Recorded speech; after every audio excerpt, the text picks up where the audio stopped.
레위기 15장은 이렇게 내용이 어마무시합니다. 네, 보통 이제 교회 성경 공부나 설교에서 다룰 수 없는 주제를 다루고 있어요. 그렇기 때문에 이걸 누가 설교로 쓰겠어요. 네, 쓰고 싶지 않은, 그리고 쓰면서도 민망한 그런 내용을 이렇게 담고 있어요. 그러니까 이걸 뭐 어떻게 할 수가 없는 거예요. 그런데 이 레위기 지금 이게 이제 토라의 율법에 관한 부분이잖아요. 근데 히브리 전통에서 봤을 때 히브리 사람들은 몇 살 때부터 이거를 공부를 하기 시작하냐면은 최소한 6살. 그러니까는 이거는 그 히브리 사람들의 전통에 따르면은 이 히브리 사람들 6살 아기가 6살 되면은 이 부분을 공부를 한다는 얘기예요. 예. 그러니까는 요거는 우리가 이걸 부끄러워하거나 야 이거 교회에서 뭐 이런 얘기까지 해야 되냐 이렇게 생각할 게 아니라 하나님께서 정말 우리에게 필요하기 때문에 정결과 부정결함, 정결하지 못함 이 차이를 우리한테 알려주려고 이거를 한 거다. 그렇기 때문에 이건 굉장히 중요하다 이렇게 볼 수가 있습니다. 자, 이거를 어떻게 봐야 되는가? 15장까지가 이렇게 부정함과 정결함에 대해서 나와요. 우리 바로 전에 그 뭐에 대해서 배웠었죠? 나병 환자, 예, 악성 피부병, 나병. 그때 우리 지난주에 봤을 때도 악성 피부병하고 나병을 구분하지 못했어요. 그때 당시에 사람들이. 그다음에 피부병에서 나병으로 발전되는 이런 케이스도 우리가 중간에서 봤었고, 그 전에는 여인의 어떤 그 아기를 낳고 나서든지 이런 그 정결하지 못한 그런 기간들, 또 그 전에도 이런 부정함들, 먹는 거 음식법이나 이런 거에 관해서. 그래서 지금 이 여태까지 한 6장 정도에 걸쳐서 정결함과 부정함 그거에 대해서 계속 말씀을 해줘요. 근데 그 이유가 뭐냐면은 16장에 가면은 뭐에 대해서 나오면 대속죄에 대해서 시작이 돼요. 그러니까 대속죄일이 시작이 되는데 그 전에 부정함을 다 알아야 되는 거예요. 부정함을 다 알아야지 내가 하나님 앞에서 지금 정결한가 안 한가를 알아야지 대속죄일 때 어디로 갈 수가 있어요? 지성소로 갈 수가 있는 거예요. 홀리오 홀리. 거기에 갈 수가 있는 거예요. 지금 백성들이 하나님의 회막 앞에 그 지성소로 다 들어간다는 생각을 하고, 그러니까 대표로 물론 대제사장이 들어가지만은 이 사람들이 다 준비가 돼야 한다는 거죠. 그렇기 때문에 알아야 돼요. 내가 정결한 상태인가, 정결하지 못한 상태인가. 그래서 우리가 이제 그 상태를 제가 지난주에도 말씀드렸지만은 이게 죄인가 아닌가, 내가 죄인인가 아닌가가 문제가 아니라 지금 여기 다루고자 하는 거는 정한가 부정한가요. 내가 죄인이 아닌데도 부정해질 수는 있어요. 부정한 걸 만지면은 시체를 만질 수 있잖아요. 죽은 뭔가를 만질 수 있잖아요. 만졌는데 그건 내가 부정했으니까는 그날까지는 부정하다. 그냥 그러고 끝나는 거예요. 그런데 죄를 졌다. 이거는 뭐가 필요해요? 속죄제가 필요한 거예요. 죄를 지금 정화시켜야 될 게 필요한 거예요. 그런데 내가 그냥 부정해졌다. 이거는 기다리고 거기 지금 이제 율법에서 나오듯이 이거를 다시 정결하게 해야 된다. 그런 예식이 필요하다 하면은 그 제사를 드리면 되는 거예요. 그래서 죄와 부정함 이거는 동일어가 아니다. 죄는 하나님께 죄 짓는 거고 부정함은 우리의 삶 가운데서 짐승들도 부정한 짐승이 있듯이 그냥 그 상태가 되는 거다. 다만 그런데 그 상태에서 다시 정결하게 되면 되는 거다. 그거를 이제 여기서는 계속 가르쳐주고 있는 거예요. 그냥 우리가 살아가면서 물론 죄로 인해서 우리한테 부정함이 와요. 하지만은 부정함 자체가 죄는 아니라는 거예요. 예. 아담과 하와가 죄를 졌기 때문에 그것으로 인해서 부정함이 온 거예요. 예. 아담과 하와는 죄를 졌고 우리는 아담과 하와처럼 죄 짓지는 않았어요. 하지만 부정함은 우리에게 온 겁니다. 그래서 이것도 15장도 마지막을 보면은 이렇게 되어 있어요. 31절을 제가 잠깐 읽어볼게요. 이와 같이 이스라엘 자손이 그들의 부정에서 떠나게 하여 그들 가운데 있는 내 성막을 그들이 더럽히고 그들이 부정한 중에 죽지 않도록 할지니라. 자, 그러면 이 여태까지 이 부정함에 있는 상태에 대해서 가르치는 이유가 뭐예요? 근데 우선 첫 번째, 부정에서 떠나게 하길 원했어요. 하나님은. 그 다음에 그들 한 가운데 있는 나의 성막을 그들이 실수로 더럽히지 않게 해야 돼요. 그 다음에 부정한 중에서 자기도 모르게, 부정함을 모르면은 자기가 부정해졌는데 부정함을 모르고 근데 자기 성막으로 왔어요. 하나님의 성막으로. 그렇다면 어떻게 되는 거예요? 자연스럽게 죽게 된다고 그랬죠. 예. 그 죽게 되는 거를 방지하려고 하나님께서 이 법을 가르쳐 주신 거예요. 근데 이 이슈에 대해서 주님께서 계속 말씀하셔요. 왜냐면은 내가 여자들이 보통 생리를 했다고 해서 나는 부정한 상태인 거지 죄인의 상태가 아닌 거예요. 아무도 나한테 죄인이라고 말할 수가 없는 거예요. 부정해졌으니까는 주님의 힘으로, 보혈로, 주님의 생수로 우리는 어떻게 돼야 돼요? 정결해지면 되는 거예요. 네. 그리고 이 부정한 상황 가운데 우리가 처해 있으니까는 주님께서 우리를 죽이면 안 되니까 이 부분을 지금 우리를 지키기 위해서 이 규례를 주시는 거예요. 부정해졌으면 빨리 정결하게 하고 돌아와라 이거죠. 제가 그래서 이제 이 부분들이 이렇게 나옵니다. 그리고 이제 32절에 보면은 이 규례는 유출병이 있는 자와 설정함으로 부정하게 된 자와 불결기를 앓는 여인과 유출병 있는 남녀와 그리고 불결한 여인과 동침한 자에 대한 것이니라라고 이제 32절 33절에 대해서 32절 33절이 이 15장 전체를 서머리를 해준 거예요. 지금 뭐뭐에 관한 거다라고 딱 얘기를 한 거예요. 그래서 지금 보면 유출병이 있는 자, 설정함으로 부정하게 된 자, 불결이라는 여인, 유출병이 있는 남녀 둘, 그리고 불결한 여인과 동침한 자, 이 5케이스에 대해서 지금 이 15장에 대해서 쫙 얘기를 하고 있습니다. 자, 그렇다면 우리 다시 한번 우리가 생각해야 될 부분이 있어요. 레위기 15장은 지금 가나안에 들어가기 전이에요. 가나안에 들어가기 전에 이 경고를 해주신 거예요. 가나안에 들어가면 무슨 일이 생겨요? 가나안에 들어가면 무슨 일이 생기냐면 가나안에는 가나안의 신들을 섬겼던 사람들이 있었고 그때 고대 근동사회에서는 그 신들이 대부분 거의 대부분 똑같은 신화에서 출발을 하죠. 바벨론 신 이쪽에서부터 가기 때문에 이쪽은 전부 다 뭐하고 연결되어 있냐면은 풍요의 신하고 연결되어 있어요. 네. 그래서 그 비를 내리게 하고 천둥이 치고 이런 게 이제 바알이고 또 봄에 되면은 아세라, 다산 이런 거고 연관이 되기 때문에 풍년과 다산 이런 거 연관이 되기 때문에 섹슈얼한 거가 여기 꼭 들어가게. 다산이라고 하면은 분명히 사람 사이에서도 아기를 그때 당시에는 고대 사회였으니까 아기를 많이 낳아야지 일할 노동력이 많이 생기는 거잖아요. 그렇기 때문에 꼭 이런 성적인 문란이 이 이방 종교의 제사 가운데 포함이 돼 있었어요. 그게 이제 성경 곳곳에 구역에서 나와요. 특히 이제 그 다말과 유다. 근데 유다가 가가지고 다말을 창녀로 오인을 하고 그 안으로 들어가게 돼요.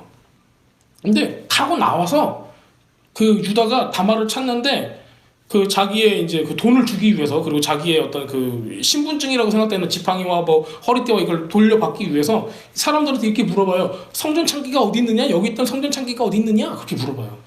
왜냐면 그때 당시에 고대 근동 사회는 성전 창기라는 제도가 굉장히 널리 퍼져 있었어요. 그럼 무슨 얘기인가 다 아시죠? 네. 그 제사법 중에 하나가 여자 제사장과 성적인 관계를 하고 그거를 통해서 풍년을 기원하고 다산을 기원을 했다는 거예요.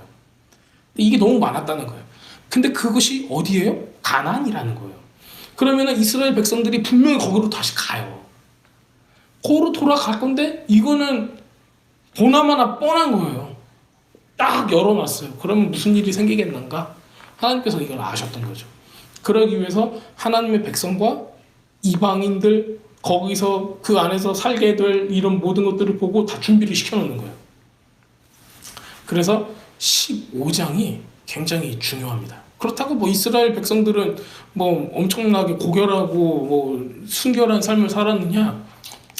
뭐 그것도 아닐 거예요. 예. 하지만은 하나님께서 이런 규례들을 주심으로 말미암아 우리가 부정함을 벗고 주님 앞으로 달려갈 수 있는 그런 문을 열어두신 거죠. 또 이게 그렇다면은 이 율법이 이 규례가 어떻게 예수님 안에서 완성이 되었는가도 오늘 우리가 알 수가 있습니다. 자, 우선 민망하고 재미없는 부분이지만은 이 부분들을 다 이렇게 보고 그 다음에 예수님께서 어떻게 하셨는가 이 부분을 좀 보겠습니다. 자, 2절 보면은 이스라엘 자손에게 말하여 이르라 누구든지 그의 몸에 유출병이 있으면은 그 유출병으로 말미암아 부정한 자라 이렇게 되어 있어요. 유출이 아니면 쭈부라고 그래요. 뭐 쪼부라고 얘기를 하고 쭈부라고 얘기를 하는데 흐르다라는 뜻이에요. 흐르다, 뭐가 흘러내린다는 얘기예요. 또 이제 어떨 때 이걸 사용하냐면 광야에서 바위를 딱 해가지고 물이 나왔다. 그래서 이제 그 내용을 할 때도 분출했다, 물이 나왔다, 터져 나왔다. 이 똑같은 단어로도 이 쭈부라는 단어가 사용이 돼요. 근데 이제 여기서는 지금 굉장히 불결한 모습을 가지고 있는 거예요. 이런 부분들이. 그래서 우리가 처음에 이제 이것들을 딱 읽었을 때는 뒤에 여자들이 나오기 때문에 야 이거 유출병이면 여자들이 또 뭐 몸에서 잘못된 게 나오는 건가 이렇게 생각할 수가 있는데 여기서 나타나는 이 부정의 상태에 있는 사람은 남자예요. 네, 여기는 남자예요. 남자에 대해서 얘기를 하고 있는 거예요. 그러니까 사람들이 선입견을 가지고 이게 그냥 전에까지 이제 엄마들에 대해서 또 이제 그 생리를 하는 여자들에 대해서만 나와 있기 때문에 이것도 분명히 여자일 것이다 그냥 뭐 쉽게 생각하는 경우가 있는데 이거는 남자입니다. 남자에 대해서 나오는데 남자한테도 이런 유출병이 있대요. 네. 있다고 합니다. 자, 탐매이라는 부정하다, 부정함, 이 부정함이 이러하니 이게 3절에 나와 있죠. 이 유출병으로 말미암아 부정함이 일어나니 탐매이 더럽다, 부정하다, 불순하다 이런 뜻으로 가지고 있어요. 근데 이게 그 다른 동사의 형태로 보면은 더럽히다. 그것도 성적으로. 근데 성적으로 더럽히다라는 거가 종교적으로도 이런 리추얼리 그 제사법적으로도 부정하다 이런 뜻하고 같은 의미로 돼요. 그래서 이게 결국에는 어디까지 이 의미가 발전되냐면 여호와 이름을 욕되게 하다까지 발전이 되는 거예요. 그렇기 때문에 되게 신기해요. 그 하나님께서 이스라엘 백성이 죄 가운데 있었을 때 이 백성은 어떻게 하다? 어떻다? 음란하다 이렇게 표현을 많이 하시잖아요. 성경 곳곳에 이스라엘의 딸이 내 딸 이스라엘이 음란하다 이렇게 얘기를 해요. 근데 왜 그렇게 표현하셨을까? 실제로 음란했는가? 그럴 수도 있어요. 하지만은 이게 영적으로, 종교적으로도, 제의적으로도 하나님의 말씀을 듣지 아니한 거는 부정한 상태가 되는 거예요. 그 부정한 상태가 음란하는 상태인 거고, 그게 피지컬리 우리 눈앞에 왔을 때는 어떤 형태로 나타나는가? 바로 이 음란의 상태로 나타나게 되는 겁니다. 그래서 그 음란의 결과물로 유출병이 생기는 거예요. 유출병은 쉽게 얘기하면은 저도 안 걸려봐서 모르지만은 뭐 여러 가지 성병들이 있죠. 뭐 매독이나 임질이나 뭐나 뭐 여러 가지가 있대요. 근데 이제 그런 것들이 보면은 제 주위에도 걸린 사람 없어서 제가 뭐 물어볼 때도 없고 참 그래요. 그렇다고 다큐멘터리를 찾아봐야 되는데 우리 옆에 간호사 선생님 있으니까는 네. 잘 모르는데 성병. 그 비뇨기과가 아니라서 우리 잘 모르지만은 이게 유출병이라고 해서 그냥 많이 이렇게 흐른대요. 네. 그래서 굉장히 더럽다 이제 이렇게 나와 있습니다. 더러운 얘기는 계속돼요. 네. 그래서 3절에 보면은 유출병으로 말미암아 아까 했네요. 여기 또 있죠. 그의 유출병으로 말미암아 부정함이 이러하니 곧 그의 몸에서 흘러나오든지 그의 몸에서 흘러나오는 것이 막혔든지 부정한즉 두 가지가 있네요. 몸에서 흘러나오는데 흘러나와버리는 것도 있고 막혀버린 것들이 있어요. 이 두 가지가 쓰인대요. 자, 그런데 이거 꼭 이렇게 제가 이거를 자세히 얘기해야 되는가? 근데 요 놈이 그의 몸이라는 표현을 썼어요. 그런데 이게 히브리어로는 제가 아까 어디다 써놨었는데 뭐 중요한 게 아니니까 히브리어로는 이게 그냥 몸뚱아리의 몸이 아니라 그 성기를 의미하는 왕복된 표현이에요. 네, 그래서 이제 이게 더 남자라는 게 확실하죠. 그리고 이 두 가지의 케이스를 하는 게 뭐가 있냐면은 그냥 이 더러운 분비물이 성기에서 나오든지 아니면 그 속에 막혀가지고 있든지 둘 다 부정하대요. 근데 이거를 그 옛날부터 고대 랍비들이 이렇게 얘기를 해요. 더러움이 나오는 거예요. 말 그대로. 근데 이제 꼭 그렇게만 보지 말고 이렇게 보라는 거죠. 우리 마음 가운데 이 더러운 말을 내뱉는 거, 저주나 이런 악한 말들, 이게 내 입 밖으로 나오든지 내 속 안에 막 있든지 둘 다 뭐라는 거예요? 부정하다. 그래서 꼭 지금 이 상태가 아니더라도 우리의 심령 가운데 악한 말이나 저주의 말이나 분노나 이런 악한 것들이 우리 안에 도사리고 있을 때는 이게 입 밖으로 나오든지 속에서 꽁꽁꽁꽁 하고 있든지 하나님 앞에는 부정하다. 그러니까는 이것도 그 법이 적용이 돼야 된다. 이제 그렇게 얘기를 하고 있습니다. 자, 이거는 뭐 랍비들이 다 남자죠. 그러니까는 지네들이 부끄러우니까 그런 얘기를 한 거라고 생각하기도 해요. 예, 일단 그 남자들이 이런 병에 걸리기까지는 아주 문란해야지 걸리는 거예요. 그리고 이제 뭐 제가 뭐 메디컬 쪽으로는 잘 모르지만은 이 성병은 다 나쁜 생각에 의해서 생기는 거예요. 그렇기 때문에 이건 다 음란을 통해서 나타난 결과예요. 그러니까 많은 사람들이 이건 내가 뭐 면역이 약해서 그래, 뭐가 다 헛소리고, 예, 다 헛소리고 다 나쁜 짓을 했으니까는 다 걸리는 거예요. 그래서 이제 이게 종교법으로 이거를 딱 막아놔 버리는 거예요. 예, 자기는 부정하니까는 아무것도 건들지 말고. 그래서 이제 이 사람의 단절이 어디까지 가는가를 이제 계속 보면 나옵니다. 자, 사전류 실병 있는 자가 눕는 침상이든 다 부정하고 그가 앉았던 자리도 다 부정하니 이렇게 돼 있어요.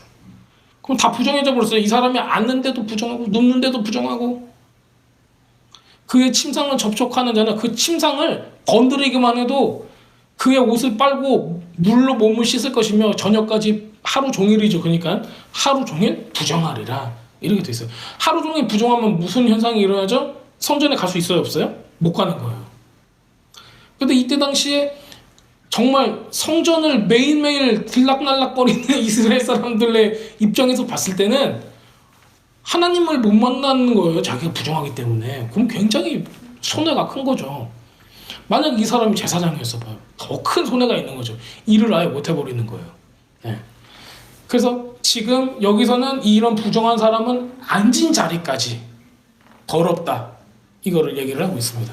그리고 가족 중에 누구라도 그거를 만지면 돼요? 안 돼요? 안 되는 거예요. 네. 같이 있지도 못해요. 같은 공간에도 못 있는 거예요. 그거 어떻게 보면은. 그렇잖아요. 이제 막 침대에 앉았는데 부부가 같이 침대를 같이 쓰잖아요. 근데 같이 못 쓴다는 거예요. 네. 여자도 이제 격리를 시켜버리는 거죠. 아내도 다 격리를 시킬 정도로 아주 그 부정함을 경계하는 이 강도가 심했어요. 자, 시편에는 어떻게 나와 있죠? 시편 1편 1절에는 1장 1절 복 있는 사람은 악인의 꾀를 쫓지 아니며 죄인의 길을 서지 않고 오만한 자의 자리에 앉지 아니하고. 참, 여기서도 자리에 앉지 아니한대요. 그 정도로 이 자리에 앉는다는 거는 여러 가지 의미를 나타내고 있어요. 같은 자리에 앉지를 않는 거예요. 부정한 거와 악한 거와 같은 자리에 앉지 않는다. 이렇게 이제 히브리 사람들의 사고 체계에는 이런 부분들이 있습니다. 뭐 물론 이거를 이제 우리가 그 전염병 이런 걸로 봤을 때도 전염될까 무서워, 그러니까는 저 사람하고 같이 앉지도 마 이렇게 생각할 수도 있지만은 그냥 아예 그 부정한 상태, 죄된 상태에 가 있질 말라, 이거를 꼭 얘기를 해주고 있는 겁니다. 자, 5장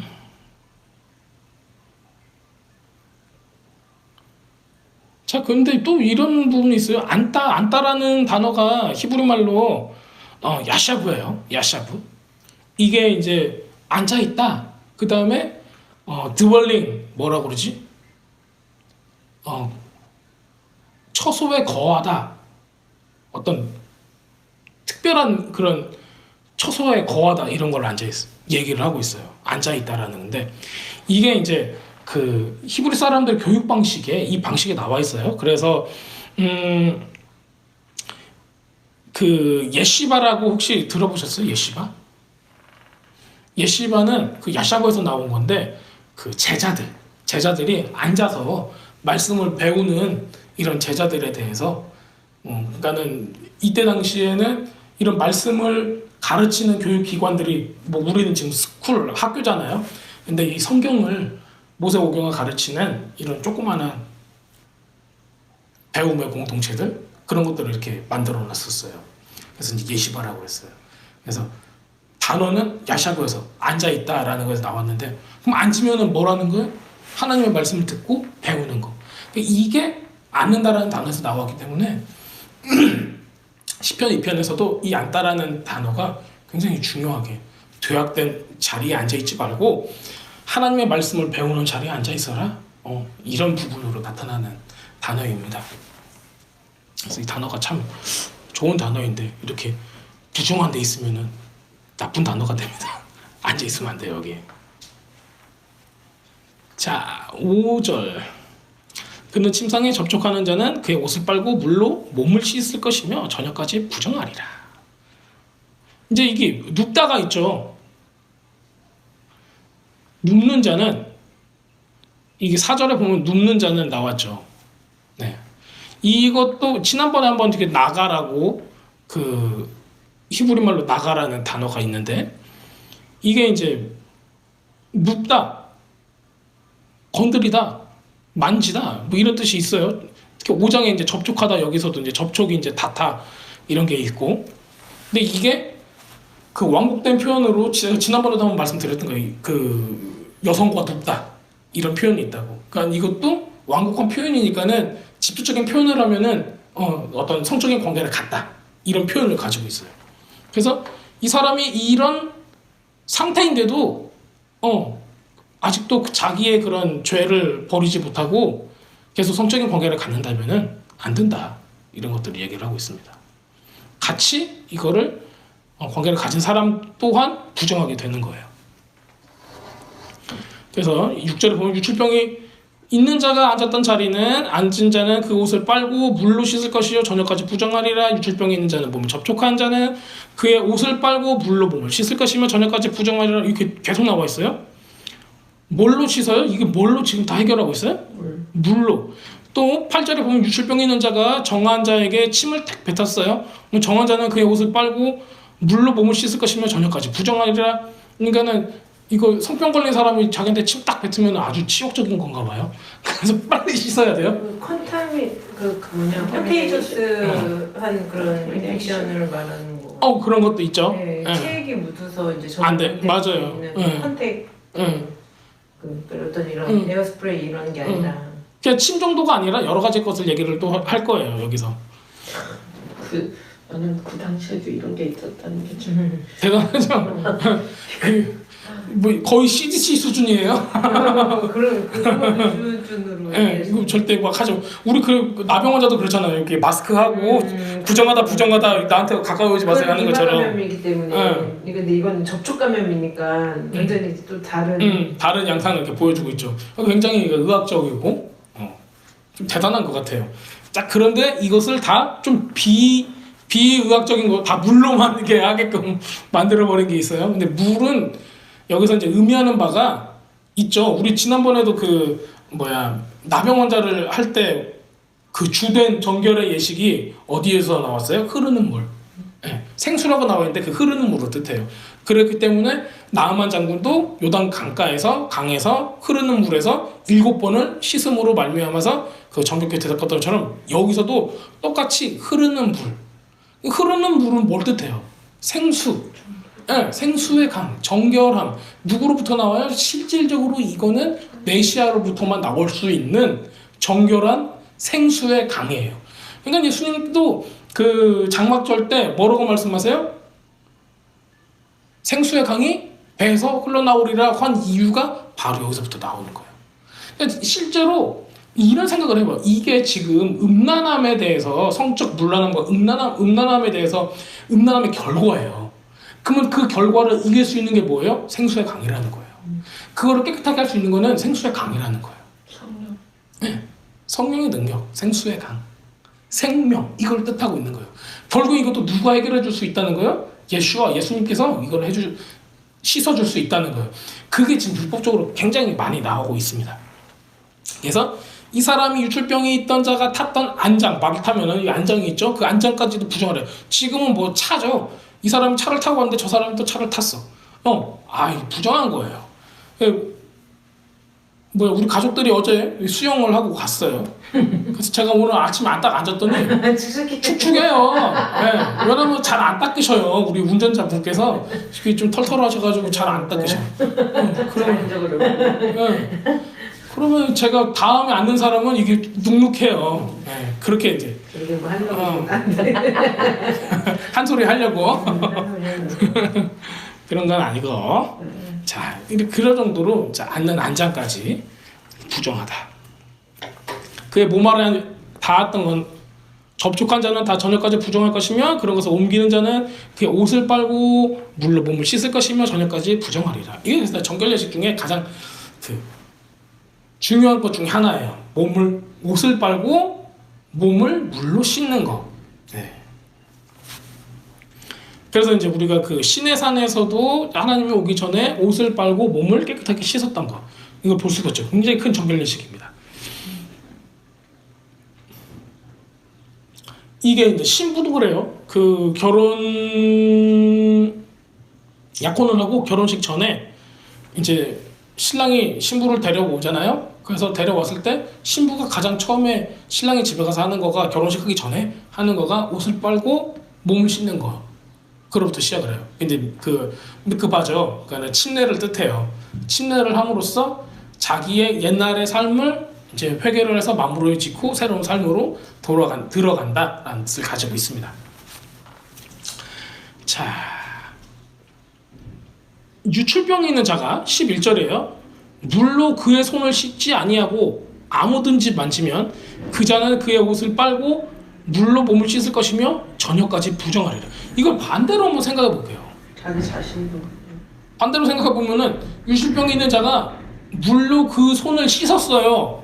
씻었고 그 다음에 만지면 괜찮아요, 안 괜찮아요? 괜찮다는 거 아니에요? 괜찮다는 거예요. 손은? 손을. 참 의학적이다. 손을. 뭐 다른 어떤 밑에 아랫도리를 얘기하는 게 아니라 손을. 이 사람도 삶을 살아야 하잖아요. 하지만은 그 손을 어디가 만졌는가 몰라요. 그러면 손을 안 씻고 다른 데를 만지면은 부정하게 되는 거예요. 왜냐면은 가능성이 많거든요. 야가 나쁜 데, 좀 더러운 데를 만지고 또 그 손으로 여기저기 만지는 거. 하지만 손을 씻었으면은 괜찮다는 거예요. 자, 이걸 그럼 영적으로 보면은 다른 주석학자들은 이렇게 얘기를 하죠. 물로 씻김을 받은 그 부분은 괜찮다. 다른 데를 만져도. 그만큼 우리가 정결함을 받았으면은 우리 이것도 고쳐질 수 있는 거다. 이렇게 얘기를 하고 있습니다. 네. 근데 이거를 우리가 뭐 질병이나 어떤 그 예방학적으로 봐도 손을 씻는 거 굉장히 중요한 거예요. 굉장히 많은 그 병에 노출되는 거를 막을 수 있는 게 이 손 씻는 거부터 시작이 되죠. 자, 유출병이 있는 자가 만진 질그릇은 깨트려 버리고 확 깨버리라는 거죠. 버리라는 거예요. 나무 그릇은 다 물로 씻을지니라. 물로 씻어가지고 깨끗하게 만들어라. 자, 유출병이 있는 자는 그의 유출이 깨끗해지거든. 이 병이 났으면은 그가 정결하게 되기 위하여 1회를 세는 거예요. 7일이에요. 옷을 빨고 흐르는 물에 그의 몸을 씻을 것이다. 이제 거의 부분이 이제 거의 나병 환자하고 비슷하게 이 부분 정결례식 꼭 해야 된다. 그가 정하리니 8째 날에는 산비둘기 2마리나 집비둘기 2마리, 새끼 2마리를 자기를 위하여 가져다가 누구를 위하여? 자기를 위하여. 왜 자기를 위하여?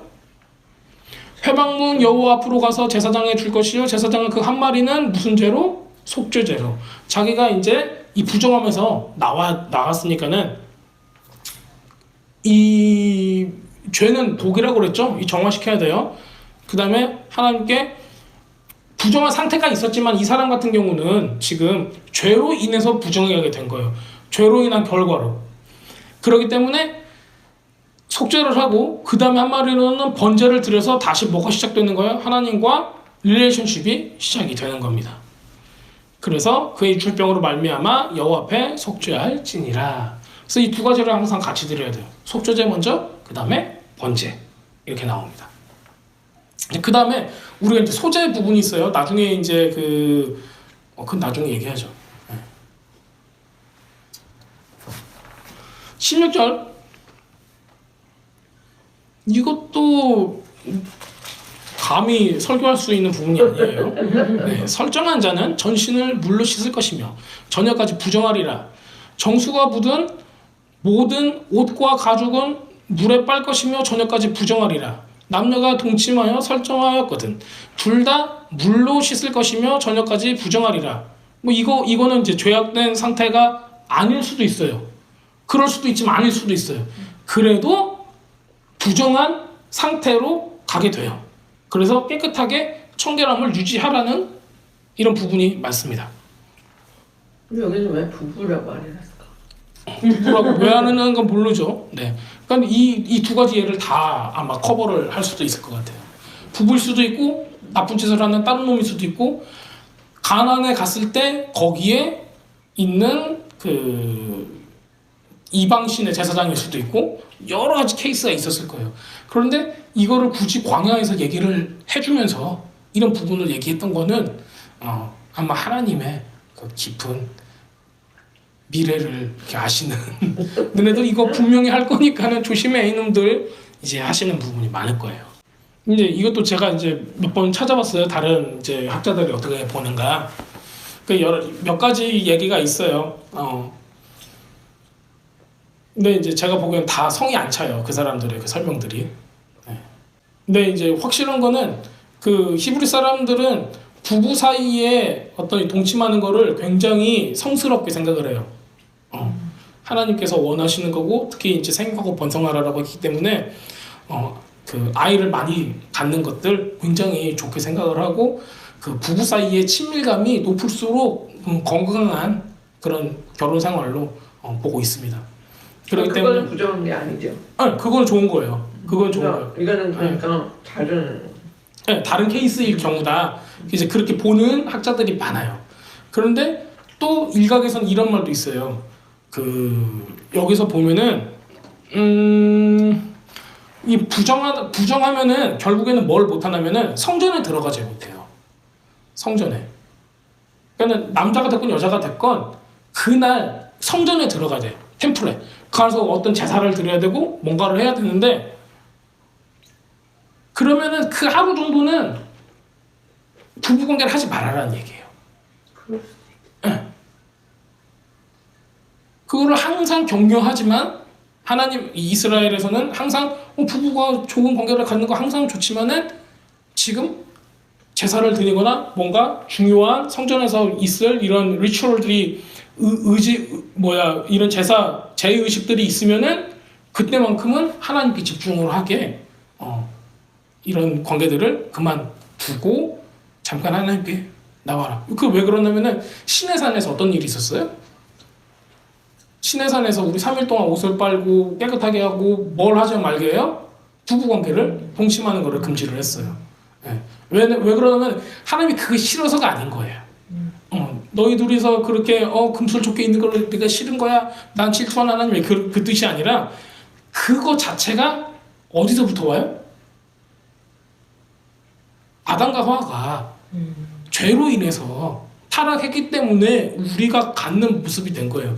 모르는 거예요. 우리는 아담과 하와가 타락하기 전에 그런 번성을 위해서 어떤 행동을 했을까 우리는 몰라요. 왜냐하면 타락을 먼저 해버렸으니까 자기네들이 아기를 낳기 전에 먼저 타락을 했으니까 다른 방식으로 어떻게 하나님께서 생육을 시켰고 번성을 시켰을까는 우리는 모르는 거예요. 하지만은 죄가 있고 나서 이 방법을 통해서 지금 우리한테 오는 거기 때문에 이거는 하나님 앞에서 죄는 아니지만 부정하다는 거예요. 다 성령으로 잉태하지 않았을까? 그렇죠. 다 천사가 와가지고 천사가 와가지고 아들을 낳으리니 딸을 낳으리니 막 이렇게 하고. 자, 여러 가지 이제 우리가 이제 볼 수 있는데 하나님께서는 이거를 해놓은 이유가 다 있어요. 그래서 이 부정한 거는 아까 처음에 말씀드렸듯이 죄가 아니라는 거예요. 부정한 상태가 되는 거예요. 부정한 상태에서는 하나님께 나가면은 도리어 우리가 마이너스가 돼요. 그렇기 때문에 하나님께서는 우리가 정결한 모습으로 주님 앞에 나가기를 원했던 거죠. 자, 그 다음부터는 이제 여자로 타겟이 바뀝니다. 어떤 여인이 유출하여 그 몸에 그의 유출이면 유출이 피이면은 이래 동안 불결하니 그를 만지는 자마다 저녁까지 부정할 것이요. 그가 불결한 동안에는 그가 누웠던 자리도 다 부정하며 그가 앉았던 자리도 다 부정하죠. 우리 지난번에 이제 그 애기 낳는 그 산모에 대해서 할 때 이제 이 부분 배웠었죠. 니다라고 그 얘기를 제가 말씀드렸어요. 이게 분리되고 고립되고 월경이라는 뜻을 가지고 있었고 부정하람이라는 이런 뜻을 가지고 있었다. 그 니다에 대해서 이제 나오는 겁니다. 그의 침상을 만지는 자마자 그의 옷을 빨고 물로 몸을 씻을 것이며 저녁까지 부정할 것이요. 그가 앉은 자리를 만지는 자도 다 그들의 옷을 빨고 물로 몸을 씻을 것이요. 저녁까지 부정할 것이며 그의 침상 위나 그가 앉은 자리 위에 있는 것을 만지는 모든 자도 저녁까지 부정할 것이며 누구든지 이 여인과 동침하여 그의 불결함에 전염되면 이래 동안 부정할 것이며 그가 눕는 침상은 다 부정하리라. 야, 근데 이거는 이래 동안 부정해진대요. 24절은 만일 여인의 피의 유출이 그의 불결기가 아닌데도 여러 날이 간다든지 이거는 병인 거죠. 그 유출이 그 불결기를 지나도 계속된다.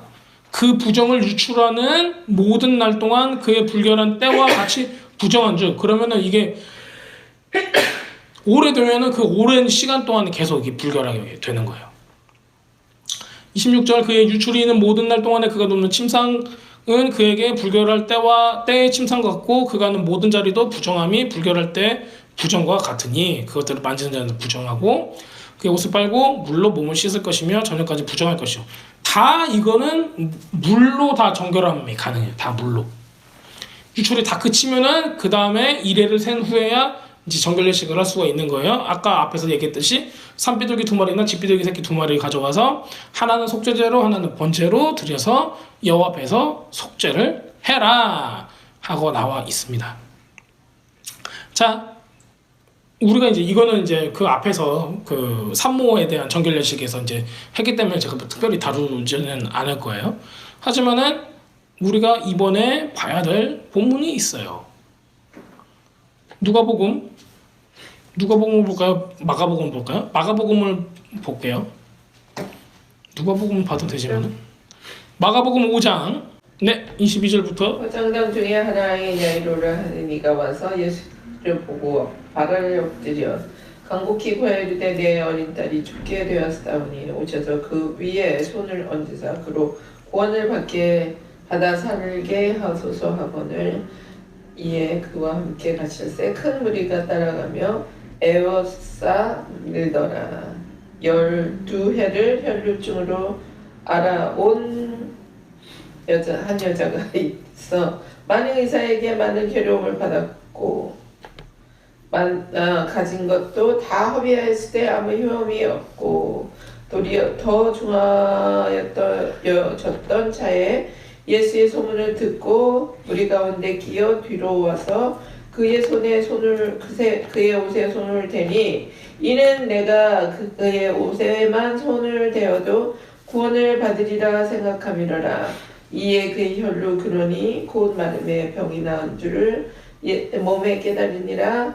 예수께서 그 능력이 자기에게 나간 줄을 곧 스스로 하시고 무리 가운데서 돌이켜 말씀하시되 누가 내 옷에 손을 대었느냐 하시니 제자들이 여짜오되 무리가 에워싸 미는 것을 보시며 누가 내게 손을 대었느냐 물으시냐니까 하되 예수께서 이 일을 행한 여자를 보려고 둘러보시니 여자가 자기에게 이루어진 일을 알고 두려워하여 떨며와서 그 앞에 엎드려 모든 사실을 여쭈니 예수께서 이르시되 딸아 내 믿음이 너를 구원하였으니 평안히 가라 내 병에서 놓여 건강할지어다. 계속해요? 네.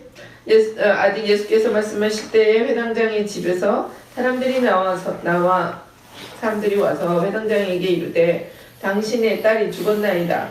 어찌하여 선생을 더 괴롭게 하나이까? 예수께서 그 하는 말을 곁에서 들으시고 회당장에게 이르시되 두려워하지 말고 믿기만 하라 하시고 베드로와 야고보의 형제 요한 외에 아무도 따라옴을 허락하지 아니하시고 회당장의 집에 함께 가사 떠드는 것과 사람들이 울며 심히 통곡함을 보시고 들어가서 그들에게 이르시되 너희는 어찌하여 떠들며 우느냐 이 아이가 죽은 것이 아니라 잔다 하시니 그들이 비웃더라. 예수께서 그들을 다 내보내신 후에 아이의 부모와 또 자기와 함께한 자들을 데리시고 아이 있는 곳에 들어가사 그 아이의 손을 잡고 이르시되 달리다굼 하시니 번역하면 곧 내가 내게 이르노니 소녀야 일어나라 하심이라. 소녀가 곧 일어나 걸으시니 나이가 12살이라. 사람들이 곧 크게 놀라거늘 예수께서 이 일을 아무도 알지 못하게 하라고 그들을 많이 경계하시고 이에 소녀에게 먹을 것을 주라 하시니라. 네, 아멘. 자, 이 일이 지금 여기에 있는데 이게 보면은 그 소녀가 일어나라 이제 이 부분하고 이제 혈루증에 걸린 여인하고 이 두 이야기가 같이 돼 있어요. 꼭 마치 이거는 두 이야기가 한 세트가 돼 있는 거예요. 중간에 이제 야이로가 나타나고 우리 집으로 가세요. 대신 딸이 아파요. 그래서 가는데 중간에 혈루병의 여인이 쏙 들어가요. 그 다음에 그 아기를 만나고 죽은 아기를 살려내는 이게 한 세트가 되는 거예요. 그래서 사람들이 이거를 하나씩 보시면 안 돼요. 이거는 한 얘기예요. 한 얘기. 이 얘기가 야이로가 왔어요. 주님 앞에. 예수님 앞에 왔어요. 지금 예수님께서는 다시 배를 타고 맞은편으로 건너갔다가 다시 동네로 들어오셔요. 가버나움으로 돌아오셨어요. 그때 이제 회당장이 야이로가 하는 사람이 예수님을 보고 발 앞에 엎드려가지고 이제 얘기를 하는 겁니다. 제 어린 딸이 죽게 됐습니다. 그러면서 하는 얘기가 그 위에 손을 얹으사 그로 구원을 받아 살게 하소서. 아직 아파요. 죽진 않았거든요. 네, 손을 안수를 해주세요. 그러면 살 거예요. 이제 그렇게 얘기를 한 거예요. 회당장은 딱 봐도 이름이 그 높은 사람인 것 같죠. 회당의 장이니까. 네. 그 이제 회당을 그때 당시에 이제 회당은 교육기관이고 어떤 그 공동체에 그 굉장히 많은 결정을 내리는 그런 기관이었어요. 그다음에 그곳에서도 이제 어떤 랍비나 바리새인들이 굉장히 큰 역할을 할 수밖에 없었던 그런 데였어요. 그럼에도 불구하고 이 회당장이라는 사람이 예수님 앞에 엎드렸다는 거는 웬만한 회당장은 그렇게 할 수 없는, 마치 이제 백부장이 예수님 앞에 엎드렸던 것처럼 그 회당장도 지금 이런 모습들을 보여주고 있는 거예요. 그래서 굉장히 그 일반적이지 않은 그런 상황을 얘기를 해요. 근데 많은 사람들이 얘기를 하죠. 야, 회당장이 믿음이 그렇게 있지는 않았을 거야. 뭐 이렇게 뭐 여러 가지 추측을 해요. 그런데 우리는 몰라요, 그거를. 본문에서 어떤 그런 이 사람의 믿음이 어떤가 이런 거는 찾을 수가 없어요. 하여튼간 이 사람은 예수님을 믿었고 예수님 앞에 엎드렸고 어린 딸이 죽게 됐습니다. 구원을 받아 살게 하소서 하고 예수님하고 같이 자기 집으로 가고 있는 중에 큰 무리가 이제 확 갑자기 애웠었어요. 사람들이 많이 와서. 근데 여기서 한 여자가 갑자기 딱 나타나요. 12년 12회를 혈루증으로 앓아온 한 여자가 있어 라고 이제 얘기를 하는 거죠.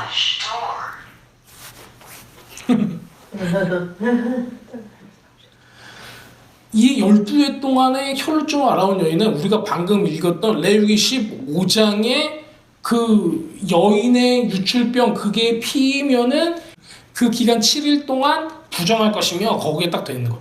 그 다음에 그 피가 계속 나온다. 그 유출이 계속 된다면은 그 기간 동안 계속 어떻게 된다는 거예요? 부정하다는 거예요. 이 부정한 사람이 앉았던데 건드렸던데 누웠던 데는 아무도 건드리면 안 돼요.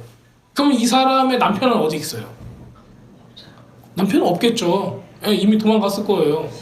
12년 동안 뭘 어떻게 하겠어요.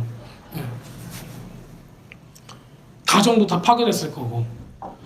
이 당시에 남편이 없다는 거는 뭘 의미하겠어요? 굉장히 가난했을 거예요. 먹고 살 길이 없는 거예요. 여자 혼자서. 이때 당시에는. 자기 혼자 만약에 뭐 재산이 있으면은 그걸 먹고 사는 거고 밭이 있으면 밭을 일구어서 자기 혼자 먹고 사는 이런 거밖에 안 됐을 거예요. 하지만은 이런 지금 이 진 내에 이 도시 안에서 살 수는 있어요. 하지만은 이 사람이 피가 보인다거나 뭐 어떤 이슈가 발생을 하면은 진 밖으로도 이제 쫓겨날 수도 있는 그런 아주 위기에 있는 상황이에요. 많은 의사한테 괴로움을 받았고 무슨 얘기겠어요. 예, 의사한테 막 갔어도 큰 효용이 없었다는 거죠. 근데 그 정도뿐만이 아니라 괴로움을 받았다. 뭐 사기를 당할 수도 있는 거고. 뭐 이때 당시에 의술이라고 하는 거가 우리가 이제 알 수는 없지만은 지금처럼 어떤 과학적이거나 이런 건 아니었을 거예요. 그래서 옛날 어떤 민간요법이나 뭐 이런 것들로 인해서 더 몸이 더 나빠졌을 수도 있고 여러 가지 어려움들이 많았을 거예요. 자, 가진 것도 다 허비하였으니 아무 효용도 없고 도리어 더 중하여진 차에 예수의 소문을 듣고 무리 가운데로 끼어 뒤로 와서 그의 옷에 손을 대니 이는 내가 그의 옷에만 손을 대도 구원을 받으리라 생각함일러라. 우리 다른 데서는 어떻게 나와 있나요? 옷가에 손을 대니 이렇게 나와 있죠. 이제 요거가 옷에 손을 댄 게 저기 마태복음에는 겉옷에 손을 대니 이렇게 나와 있어요. 옷과 겉옷 옷에 손을 대니 이렇게 옷에만 손을 대도 구원을 받으리라 이렇게 나와 있는데 실제로 이건 찌찌시죠. 찌찌트라고 그 히브리 사람들의 랍비들이 이제 뭐라고 그래요? 쇼로 이렇게 둘러싸요. 그게 이제 탈리라고 하는 그건데 이제 하면은 이 끝에 매듭이 있어요. 그 매듭이 5개로 이제 매듭이 지어 있어요. 그래서 이렇게 우리 옛날에 복주머니 같이 이렇게 쭉 있는 그 데코레이션처럼 있는데 여기에 매듭이 5개가 있습니다. 이게 뭘 뜻하냐면 하나님의 말씀 및 모세오경을 뜻해요. 한 매듭 하나하나 이 5개가 있어요.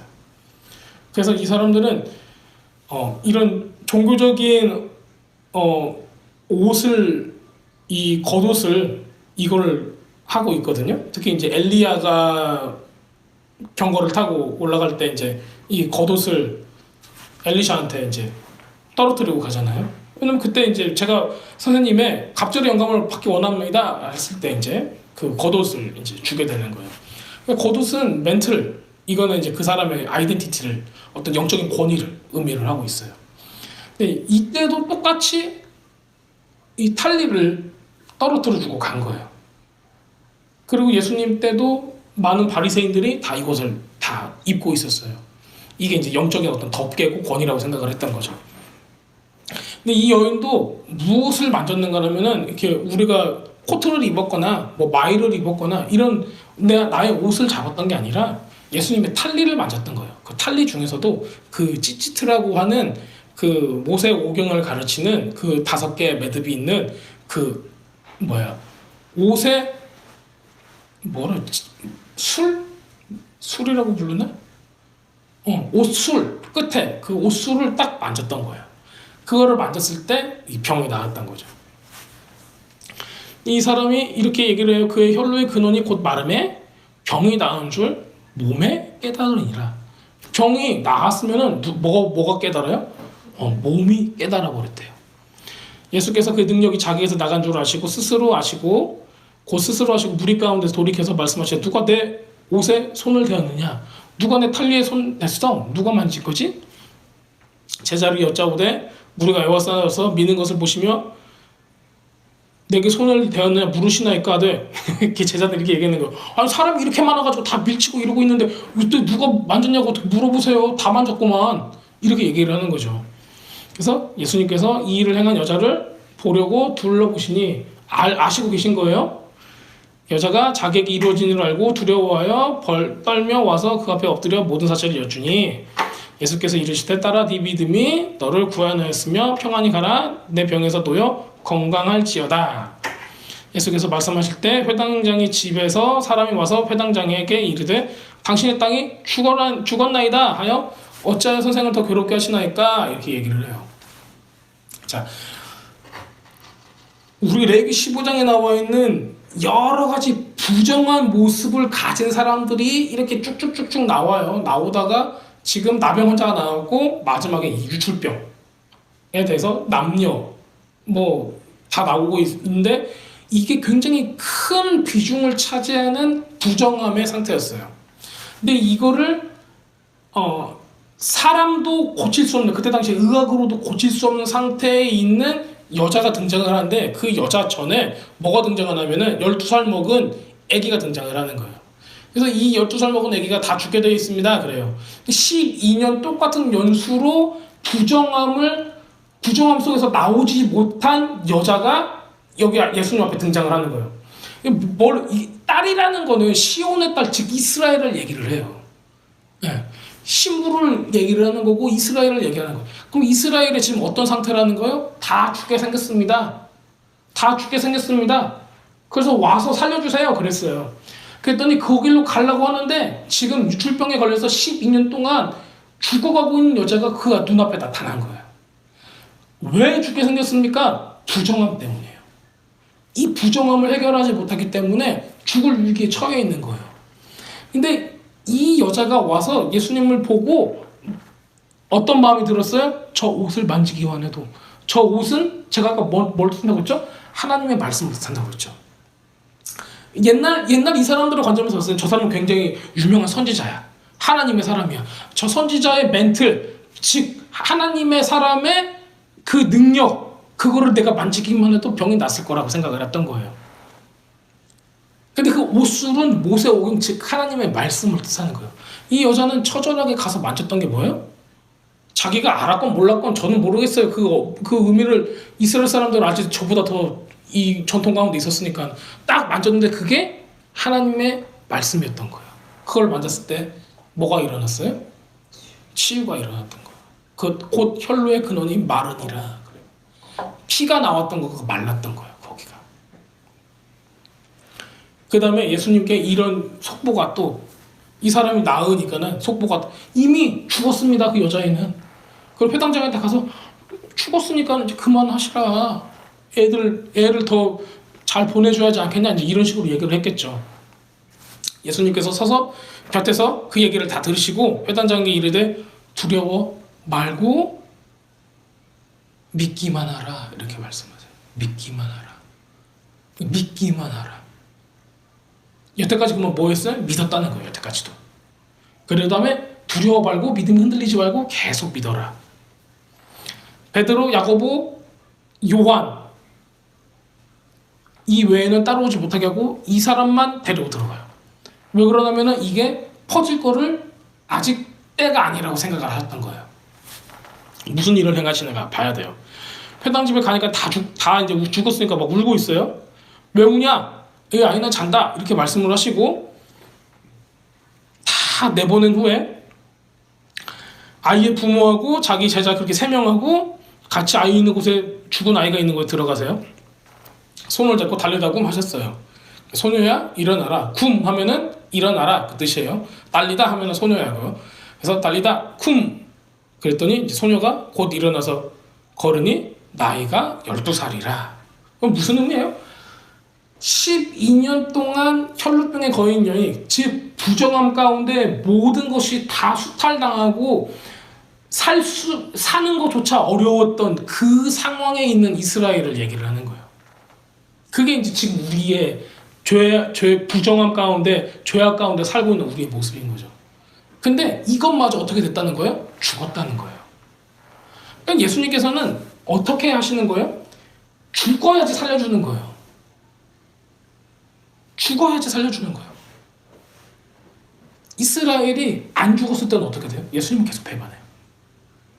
근데 그 안에서 죽은 사람들은 예수님을 계속 따라가죠. 12년 동안 부정한 가운데 있었다는 것은 굉장히 여러 가지를 의미를 하고 있어요.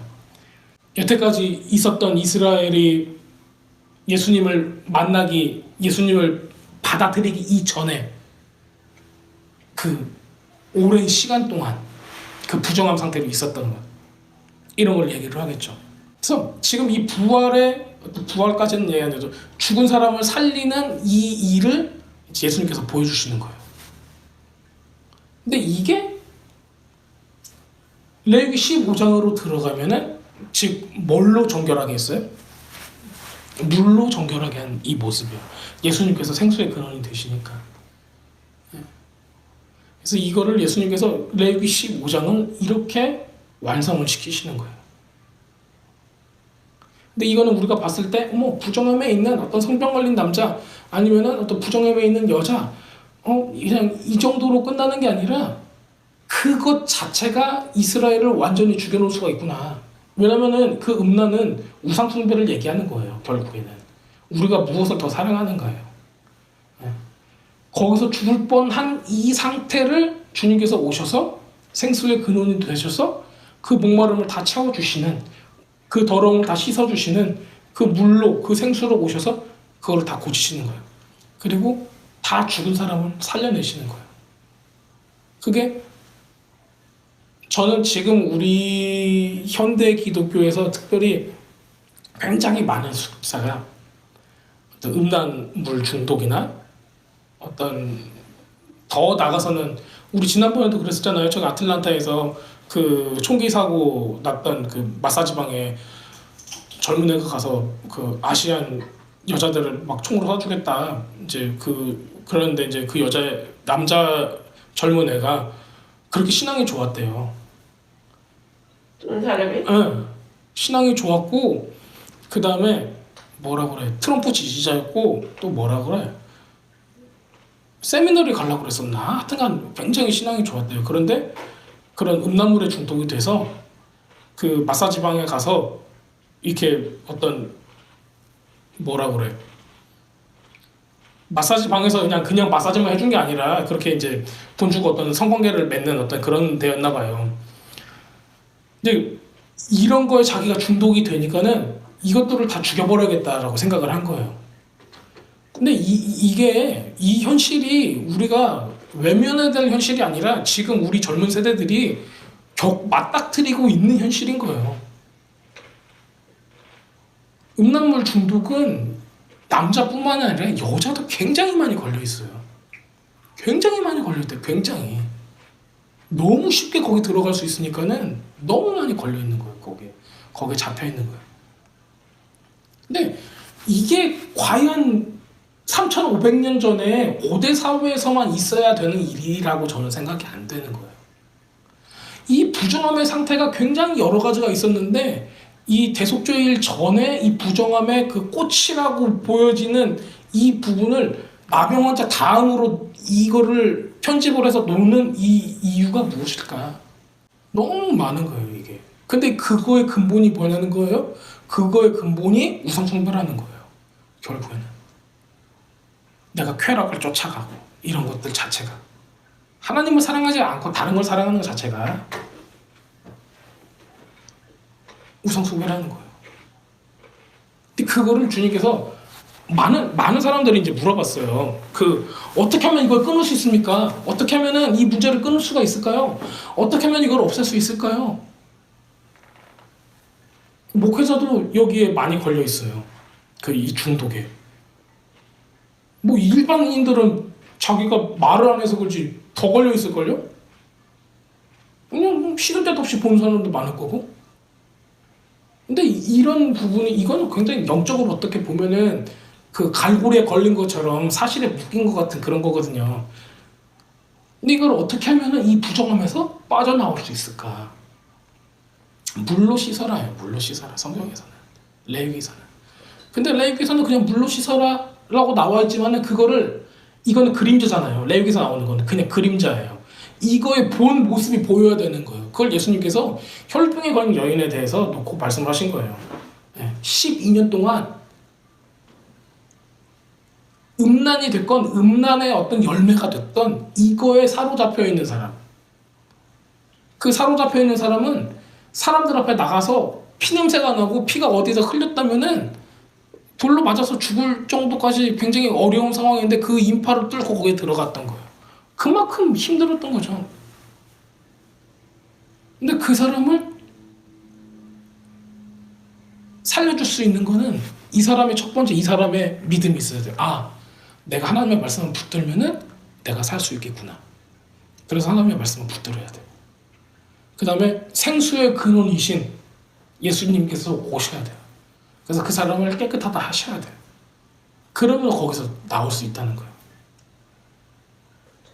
그거에 대한 결과를 뭘로 보여주냐면은 그 사람이 나선 것도 기지만은 그 이스라엘 전체가 이미 우상숭배 가운데 빠져 있어서 중독 가운데 음란 가운데 빠져 있다는 것을 보여주기 위한 게 그 12살 먹은 애기였어요.